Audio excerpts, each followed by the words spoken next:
नाजरीन अस्सलाम वालेकुम। बराह रास्त मैं हूं इब्राहिम राजा और आज हम आपको जस्टिस फैज ईसा की रुखसती, army chief general Asim Munir, Adiala jail में होने वाले एक और इंतहाई दिलखराश नोयत के वाक़े, ISI 40 सेकंड की एक दिलखराश वीडियो, अली अमीन गंडापुर और पाकिस्तान के सबसे बड़े और सबसे मकबूल लीडर इमरान खान साहब के मुतल्लिक 4 बड़ी ब्रेकिंग न्यूज से आगाह करेंगे। सबसे पहले आपको ISI और अली अमीन गंडापुर साहब के मुतल्लिक एक इंतहाई हसास नोयत की खबर से आगाह करते हैं। यह खबर GHQ के करीब समझे जाने वाले एक सहाफी ने दी है और इस खबर में 2 इतलात दी गई हैं या 2 बड़े दावे ISI और अली अमीन गंडापुर के मुतल्लिक किए गए हैं। इस खबर के या इस दावे के पहले नुक्ते में यह कहा गया कि अली अमीन गंडापुर जिस वक्त KP हाउस आए, यानी जब डी चौक पर PTI ने एक बहुत बड़ा एहतजाज किया, इसके बावजूद कि डी चौक में बदतरीन शेलिंग की गई, तो उस वक्त जब अली अमीन गंडापुर साहब KP हाउस पहुंचे तो उनके KP हाउस पहुंचने के सिर्फ 20 मिनट बाद ISI के कुछ ऑफिशियल या खुफिया एजेंसी के कुछ ऑफिशियल KP हाउस पहुंच गए। उसके बाद इसी खबर में यह दावा किया गया कि इनिशियली ये खबरें जानबूझकर चलवाई गई कि अली अमीन गंडापुर साहब को पुलिस ने गिरफ्तार कर लिया है, लेकिन ये खबरें और ये इतलात दुरुस्त नहीं थी। इसी खबर में या इस दावे में यह कहा गया कि असल में अली अमीन गंडापुर साहब को पुलिस ने गिरफ्तार नहीं किया था, बल्कि पहले मरले में रेंजर्स ने उनका घेराव किया और रेंजर उन्हें किसी खास मकाम पर ले गई। उसके बाद GHQ के करीब समझे जाने वाले इस सहाफी ने यह दावा भी किया अपनी इस खबर में कि अली अमीन गंडापुर साहब को जब रेंजर्स अपने साथ लेके गई तो इससे पहले अली अमीन गंडापुर साहब की सरकारी गाड़ी और उनके काफिले के साथ आने वाली सरकारी गाड़ियों के शीशे तोड़ दिए गए थे और अली अमीन गंडापुर साहब को उसके बाद मुबैना तौर पर ISI के एक सेफ हाउस में मुंतकिल कर दिया गया। यानी इससे पहले जब अली अमीन गंडापुर पहली मर्तबा इस्लामाबाद आए थे तो उस वक्त भी यह बताया गया था GHQ के करीबी सहाफियों की जानिब से कि अली अमीन गंडापुर साहब को इस्लामाबाद में ISI के एक कॉम्प्लेक्स जिसे कौसार कॉम्प्लेक्स कहा जाता है वहां पर रखा गया था और मुबैना तौर पर अली अमीन गंडापुर साहब को वहां पर तशद्दुद का निशाना भी बनाया गया था। अब इस पूरी सूरत हाल में GHQ के करीब समझे जाने वाले ये जो सहाफी हैं, इन्होंने ये खबर दी है या ये दावा किया है कि इस मर्तबा भी यानी जब डी चौक की जानिब अली अमीन गंडापुर साहब जाना चाहते थे तो इससे पहले उन्हें ISI के किसी सेफ हाउस में ले जाया गया, मुबैना तौर पर उनको धमकाया गया या मुबैना तौर पर उन पर तशद्दुद भी किया गया। लेकिन अब इस पूरी सिचुएशन में अब से कुछ देर पहले अली अमीन गंडापुर साहब के मुतल्लिक एक और बड़ी ब्रेकिंग न्यूज आई है। यह खबर पाकिस्तान के सबसे बड़े न्यूज चैनल ने नशर की है। इस खबर के 2 नुकात मुख्तसरन आपको बताते हैं और अपने व्यूअर्स से यह भी रिक्वेस्ट करेंगे कि शाइस्तगी के साथ इस खबर पर कमेंट करके अपनी आरा का इजहार करें, क्योंकि इस खबर से आपको पता चलेगा कि पाकिस्तान के वाहिद मुंतखब वज़ीर-ए-आला जो कि KP जैसे हसास सूबे के मुंतखब वज़ीर-ए-आला हैं, उनके साथ किस किस्म की घिनौनी वारदातें की जा रही हैं। अब इस खबर के पहले हिस्से में बताया गया कि अली अमीन गंडापुर साहब पर असलहा और मंशियात बरामदगी के जाली केस की समाअत इस्लामाबाद की एक मकामी अदालत में हुई। उसके बाद इसी अदालत ने अली अमीन गंडापुर के वारंट गिरफ्तारी बरकरार रखते हुए उन्हें हर सूरत में 23 अक्टूबर तक गिरफ्तार करने और अदालत में पेश होने का हुक्म दे दिया। यह कहा गया कि इनको अदालत में हर सूरत पेश किया जाए। दूसरी जानिब मरियम नवाज, जिनके ऊपर करप्शन के इल्जामात भी हैं, जिनके ऊपर करप्शन के शवाहिद भी थे, उनके मुतल्लिक कभी इस किस्म का ऑर्डर जारी नहीं किया गया, लेकिन अली अमीन गंडापुर को किस तरह से इंतकामी कार्रवाइयों का निशाना बनाया जा रहा है। लेकिन यहां पे ISI के मुतल्लिक एक हसास नोयत की वीडियो इस वक्त वायरल है जिसे पाकिस्तानी मीडिया ने नशर नहीं किया। इस वीडियो में क्या है और यह खबर किस नोयत की है आपको मुख्तसरन बताते हैं। अब इस वीडियो में असद कैसर ने खुफिया एजेंसियों का हवाला दिया। उसके बाद असद कैसर ने यह इंकशाफ किया या यह दावा किया कि इस वक्त जो जाली आईनी तरमीम लाने की कोशिश की जा रही है, इसके लिए पीटीआई के अरकाने कौमी असम्बली से राब्ता करके उन्हें 20-20 करोड़ रुपए और वजारतों की ऑफर की जा रही है।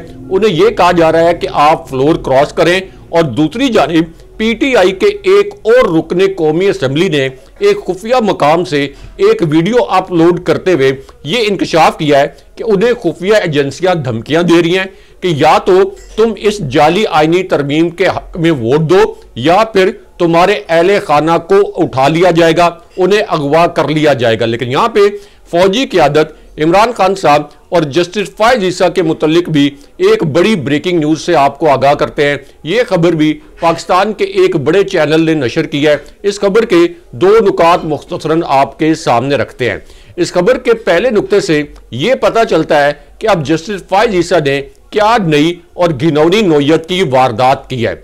इस खबर के पहले नुक्ते में यह बताया गया कि इस जाली हुकूमत की जाली आईनी तरमीम के खिलाफ जो एक दरखास्त सुप्रीम कोर्ट में गई थी, इस पर अब जस्टिस फायज ईसा ने एक बड़ी बारीक किस्म की वारदात कर दी है।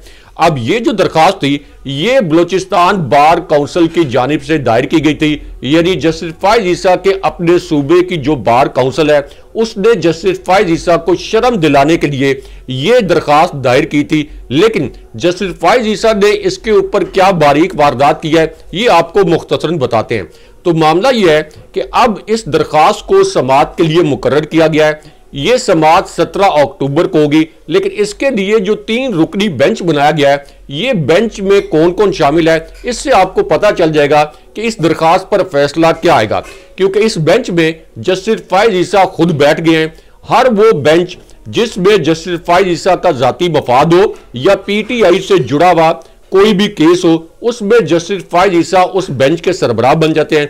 उसके बाद इसी बेंच में जस्टिस नईम अख्तर अफगान को शामिल किया गया है, जिन्हें खुद बलूचिस्तान से जस्टिस फायज ईसा सुप्रीम कोर्ट लेके आए थे और वो जस्टिस फायज ईसा के हमख्याल हैं। और फिर जस्टिस शाहिद बिलाल हसन को इस बेंच में शामिल किया गया। तो ये जो 3 रुकनी बेंच बनाया गया, इससे अब पहले ही पता चल गया कि ये फैसला क्या आएगा और जस्टिस फायज ईसा का ये जो बेंच है ये इस दरखास्त को मुस्तरद कर देगा। लेकिन यहां पे आपको army chief general Asim Munir, justice Faiz Isa और इमरान खान साहब के मुतालिक अलग से जो एक बड़ी ब्रेकिंग न्यूज आई है, ये खबर भी पाकिस्तान के सबसे बड़े चैनल ने नशर किया है। इस खबर के 2 नुकात भी मुख्तसरन आपके सामने रखते हैं।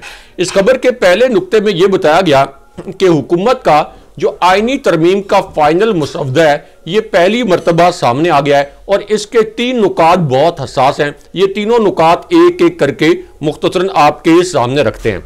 इस मुसवदे के पहले हिस्से में बताया गया कि वफाकी आईनी अदालत चीफ जस्टिस समेत 7 अरकान पर मुश्तमिल होगी। चीफ जस्टिस और 2 सीनियर तरीन जजेस जो हैं ये इसके रुकन होंगे। उसके बाद इसी मुसवदे के दूसरे नुक्ते में यह कहा गया कि एक वफाकी आईनी अदालत कायम की जाएगी। इसके पहले चीफ जस्टिस का तकर्रुर सदर वज़ीर आज़म की एडवाइस पर करेंगे, यानी अमली तौर पर चीफ जस्टिस का तकर्रुर जो है ये वज़ीर आज़म करेंगे। शहबाज शरीफ जो एक कठपुतली वज़ीर आज़म है वो चीफ जस्टिस का तकर्रुर करेंगे। उसके बाद इसी खबर के तीसरे नुक्ते में बताया गया कि आईनी अदालत के पहले चीफ जस्टिस और 3 सीनियर जजेस का तकर्रुर होगा तो कमेटी की सिफारिश पर, लेकिन अमली तौर पर वज़ीर आज़म के पास यह अख्तियार होगा कि वो चीफ जस्टिस का तकर्रुर करें। उसके बाद इस खबर का, इस मुसवदे का जो चौथा नुक्ता है वो बहुत हसास नोयत का है। इस चौथे नुक्ते में यह कहा गया कि आईनी अदालत के जजेस के तकर्रुर के लिए एक कमीशन तश्कील दिया जाएगा जिसके सरबराह चीफ जस्टिस वफाकी आईनी अदालत होंगे। और उसके बाद इसी जो तरमीम है, यानी इस तरमीम के मुसवदे का जो 5वां नुक्ता है उसमें यह कहा गया कि वफाकी आईनी अदालत का फैसला जो है ये किसी भी अदालत में चैलेंज नहीं हो सकेगा। यानी इमरान खान साहब और पीटीआई के खिलाफ इस अदालत से जो भी फैसले लिए जाएंगे वो किसी भी फोरम पर चैलेंज नहीं हो सकेंगे। लेकिन यहां पे एस्टैब्लिशमेंट और फजलुर रहमान साहब के मुतालिक एक और बड़ी ब्रेकिंग न्यूज से आपको आगाह करते हैं, क्योंकि अब यह ब्रेकिंग न्यूज आई है कि आईनी तरामीम के मामले पर नून लीग और पीपल्स पार्टी तो एक पेज पर आ गए, लेकिन जेयूआई ने और फजलुर रहमान साहब ने इस आईनी तरमीम का साथ देने से इनकार कर दिया है। और इस आईनी तरमीम के हवाले से अब JUI ने अपनी एक अलग तजवीज़ पेश की है और इस तजवीज़ में यह कहा गया कि आईनी अदालत बनाने के बजाय सुप्रीम कोर्ट में अलग से एक आईनी बेंच बनाया जाए और इस आईनी बेंच के जरिए फिर आईनी केसेस का फैसला किया जाए। लेकिन इसके अंदर भी एक बहुत ही कॉम्प्लिकेटेड सिचुएशन पैदा हो सकती है और वो कॉम्प्लिकेटेड सिचुएशन ये हो सकती है कि अगर ये बेंच ऐसे जजेस पर मुश्तमिल हुआ जो कि PTI और इमरान खान साहब के खिलाफ फैसले देने के लिए मारूफ है या जिनकी आप कह लें कि एक रुझान नजर आता है कि उन्होंने PTI और इमरान खान साहब के खिलाफ फैसले दिए, तो इसका मतलब यह है कि इस बेंच से भी इमरान खान साहब और PTI के खिलाफ ही फैसले आएंगे। लेकिन यहां पे इमरान खान साहब के मुतालिक अडयाला जेल से जो एक तशवीशनाक नोयत की खबर आई है, अब से कुछ देर पहले किस किस्म की दो खबरें अडयाला जेल से आई हैं, ये दोनों खबरें मुख्तसरन आपके सामने रखते हैं। इस खबर के पहले नुक्ते में यह बताया गया कि 6 अक्टूबर के बाद से इमरान खान साहब को अडयाला जेल में मौजूद किसी शख्स ने नहीं देखा।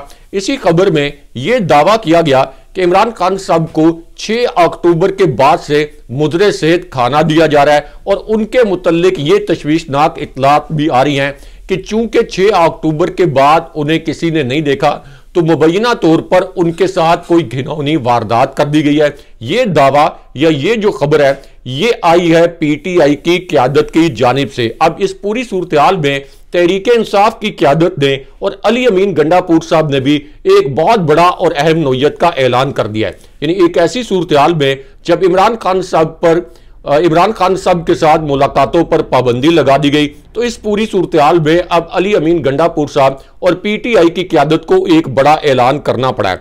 इस ऐलान में यह बताया गया कि 15 अक्टूबर को D चौक में PTI का जो एक और एहतजाज होगा, इस एहतजाज को एक मरतबा फिर अली अमीन गंडापुर साहब लीड करेंगे।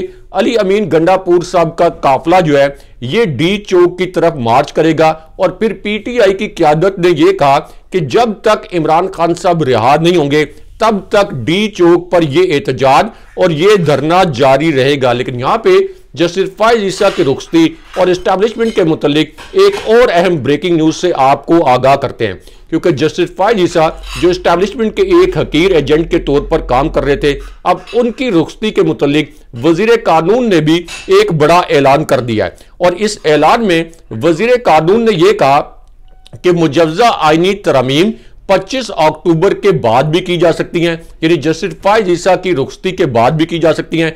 इसमें 2 माह भी लग सकते हैं, 4-6 दिन भी लग सकते हैं और अगले चीफ जस्टिस का नोटिफिकेशन भी जल्द होने वाला है। लेकिन उसके बाद एस्टैब्लिशमेंट और जस्टिस फायज ईसा के मुतालिक एक और बड़ी और अहम नोयत की ब्रेकिंग न्यूज आई है और इस ब्रेकिंग न्यूज में यह पता चला है कि एग्जैक्टली जस्टिस फायज ईसा किस वक्त पर इस कौम की जान छोड़ेंगे, किस वक्त इस कौम की जान छोड़ते हुए वो हमेशा के लिए रुखसत हो जाएंगे अपने ओहदे से। अब इस खबर में यह बताया गया कि जस्टिस फायज ईसा के लिए एक अलविदाई रेफरेंस का जो वक्त है यह तय कर लिया गया है। 24 अक्टूबर दिन 10:30 बजे जस्टिस फायज ईसा को एक अलविदाई रेफरेंस दिया जाएगा और इसी पूरी सूरत हाल में एक सीनियर एंकर ने यह दावा किया कि जस्टिस फायज ईसा जैसे ही रिटायर होंगे उसके फौरन बाद वो लंदन चले जाएंगे, यानी बैरून मुल्क फरार हो जाएंगे। और उन एंकर के मुताबिक लंदन में जस्टिस फायज ईसा ने कुछ मुतनाज़ा जायदादें भी बना रखी हैं। अगले प्रोग्राम तक के लिए अल्लाह हाफिज़।